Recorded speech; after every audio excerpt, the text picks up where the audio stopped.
PFAS are per- and poly-fluoroalkyl substances. It's literally a class of thousands of different chemicals. These are anthropogenic compounds, so they're essentially human-made on sort of a commercial scale since maybe the 1950s. It's really been only in the last couple decades, though, that we've recognized, how prevalent they are, especially then how prevalent they might be in the environment. You've got one end, this tail end, which is basically built up of this carbon backbone surrounded by these fluorine atoms. And so this is sort of oil repellent and water repellent, very stable end.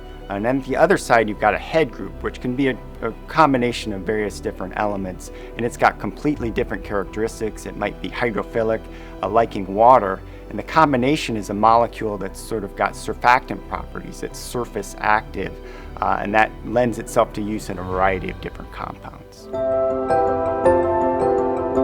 There's hundreds of different compounds that have PFAS in them that span a variety of different sort of commercial and household and industrial types of products because they are surfactants and because they're very effective in terms of sort of using as coatings or films or things like that. Because of their stability, they're really effective in that. And examples are things like the firefighting industry using the aqueous film forming foams. These products are very effective in terms of fighting fires and saving lives.